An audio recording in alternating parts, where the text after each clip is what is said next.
Good afternoon, everyone. Welcome to Idea Discussion on the topic of LGBTQ plus issues. My name's Chinnatham, and I am your moderator. I'm happy to have our panelist who recently spoke to us about coming to terms with their sexuality. And today's stories they're shared on our website. And I want to introduce three panelists to help us understand about this topic. The first one is Ms. Thanawatchaikul. Next is Ms. Putthipong. And the last one is Ms. Sakolwaree, the fourth-year student from the University of the Thai Chambers of Commerce, School of Humanity, major English for Business Communication.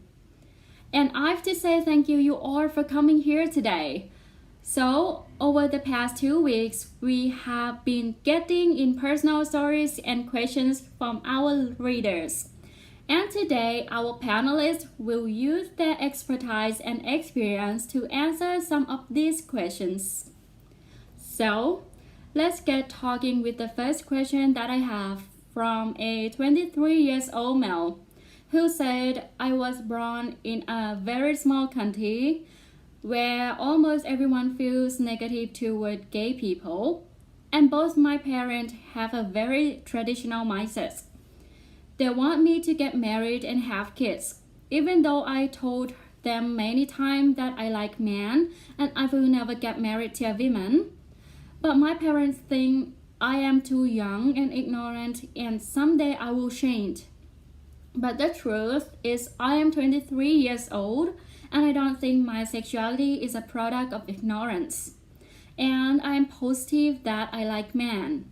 So, how do I convince my parents? Can I start with you, Ms. Gedarun, to share some insight that you might have on this? Sexuality is definitely not a product of ignorance, and it's really hard to not forget that when you've been pressured into marriage and having kids, and your parents from that point of view, I think they probably never seen anyone getting married to the same gender in their life or heart of it. Even so, it might come as a shock to them, and they might also be thinking of the community around them who are also going to be hateful toward their sons, so maybe it will be easier to ask them for more time and break it down into little steps and just go through it really slowly with them, which can help time to explain to them that even if you do get married, you wouldn't be happy, just Kylie explained to them that it's not what you want. Maybe try to say that you want to focus on other things in life right now if they're not really comfortable talking about you being gay. Yes, I think that idea, time being incredibly powerful as well, is really important. So taking your time and focusing on the knowledge that you are going to change and that your sexuality is not going to change can be really empowered too. Absolutely. What's gonna convince the end is your continued approach, living your life authentically as yourself. Yes, thank you for sharing your experience and thoughts. What I hear you are saying that you need to focus on what you are and give time to people around you and your family, giving them information in many ways to understand and accept who you are. So, the next question we have is a 26-year-old female who asks, if you are born a man but identify as a woman, but you are attract men, how do you identify it sexually and so maybe drawn you? Could you start from this kind of talking about their social and legal aspects? For these questions, so Ms. Titirat, can you give us some thoughts? Definitely not okay. Sexuality is generally viewed as a gender identity. So, it's better to identify by your gender or your sexual orientation. You may identify as homosexual or you may identify as heterosexual, you can use the term to identify yourself. Yes, and in terms that I know, this has been a big topic in the new recently bathrooms at the universities. Is there now bathroom for both gender at most university, or it is still something that we are moving toward? Yeah, I will give you an example. It being becoming increasingly common for student university in particular, like to have like gender neutral toilets, and which means that they can be accessed by a person regardless of their gender identity. But in terms of legality of it, and we have a system of self-identification in the UK, which essentially just means that a person and up to individual person to decide which bathroom that they use. So if you are a man, regardless of what gender you were assigned at birth, that means you are welcome to use a male bathroom. And our university had a project to build a bathroom for LGBTQ plus as well, but the project had to be stopped because there was no law to codify or confirm the gender of each person. But I hope it will come true in the future. Yes. What you are saying is that foreign countries are legally required to have a certificate confirming your gender so you can share a bathroom with another gender. But on the other hand, Thailand has no laws and anything to confirm gender identity.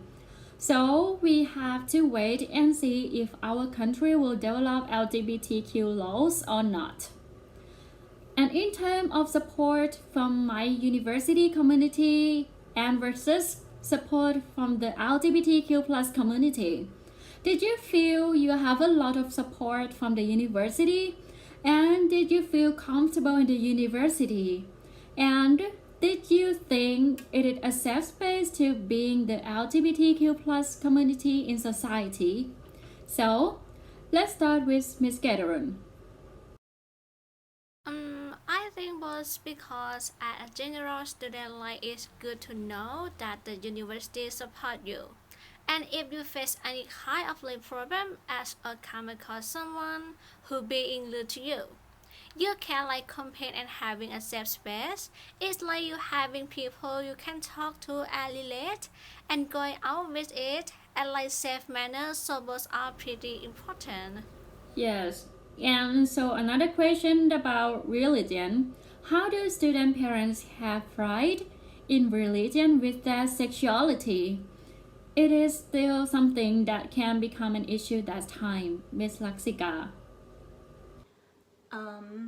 I think that when it's come to religion, I think we really need to challenge the assumption that religion equal homophobic, and especially we are seeing like pretty much the branches of every religious group.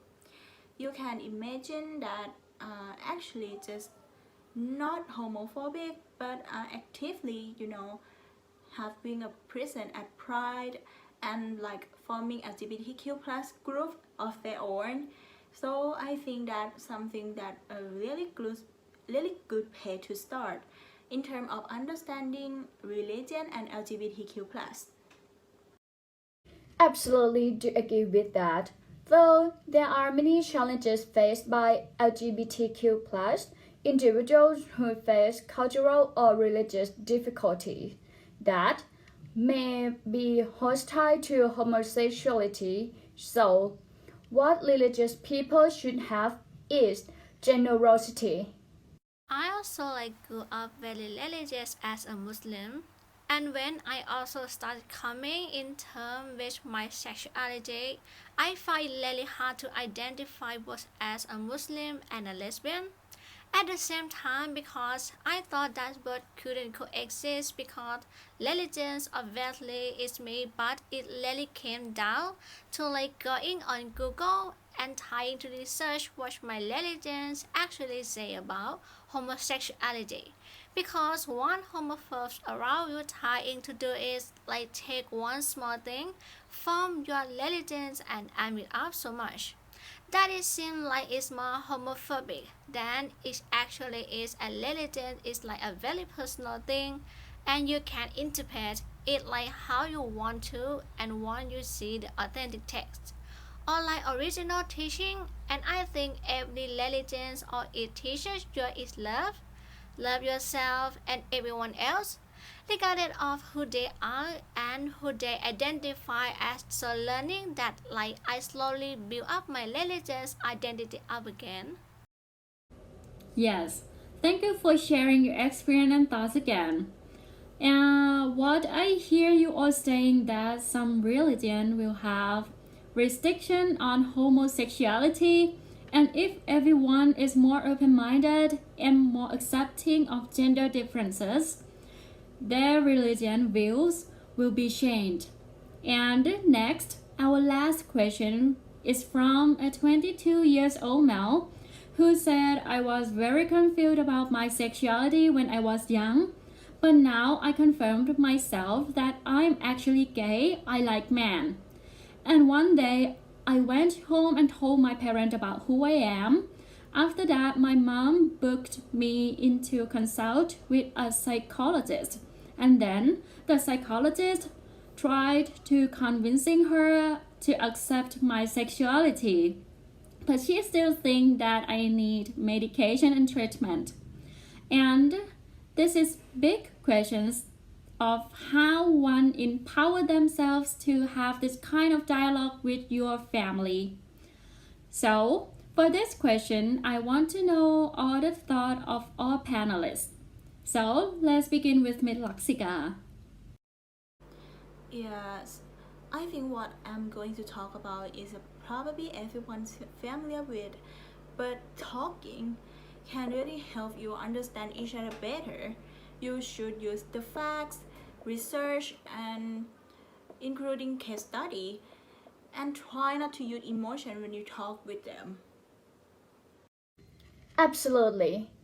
It sounds like the psychologist is slightly supportive if you have family relationship problems that do not accept you. Psychologists will help convince parents to accept your sexuality and try to tell them that you are normal, but just loved differently than normal.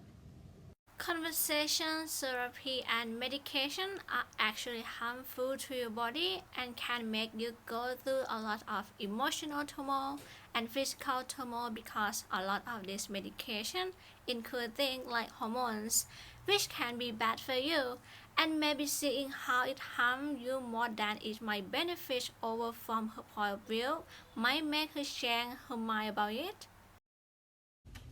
Yes, thank you, three of you, for sharing your thoughts. I also think that being the LGBTQ plus is not a disease or a mental disorder. So going to psychiatrist isn't going to work.